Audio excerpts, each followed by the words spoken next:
आई, खूप दिवस उपवास होता. आज काहीतरी चिकनचा बनव. ह्याला भांबुर्ड्याचा पाला म्हणतात. हा खूप औषधी असतो. त्याच्यामध्ये सर्व प्रकारच्या शेंगा धुवून घ्या. नंतर रताळा, बटाटा, चिकन स्वच्छ धुवून त्याला मीठ, मसाला, लिंबू पिळून, आला लसूण पेस्ट टाकून चांगलं मॅरिनेशन करत ठेवा अर्धा तास. नंतर केळीच्या पानामध्ये चांगलं बांधून कुकरमध्ये आज आपण पोपटी बनवूया. त्याच्यासाठी भांबुर्ड्याचा खाली पाला ठेवा.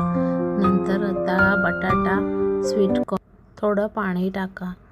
नंतर परत भांबुर्ड्याचा पाला टाका. केळीच्या पानात लिपटलेलं चिकन टाका.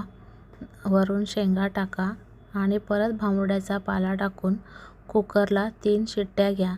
घरी आपण पोपटी बनवू शकतो. वाटले तर तुम्हाला अंडी ठेवा, नसलं हवे तर नका टाकू. अशी ही आपली पोपटी घरी कुकरमध्ये पटकन रेडी होते. चल, आज तुझ्यासाठी बनवली स्पेशल अशी पोपटी. केळीच्या पानात काढा. नंतर ताटामध्ये काढून त्याला कोळशाच्या ह्याच्यात स्मोक द्या. खूप टेस्टी लागते. जसं तुम्हाला आवडेल तसं करा. आवडली तर कमेंट आणि सबस्क्राईब करायला विसरू नका. बाय कोळी स्वाद.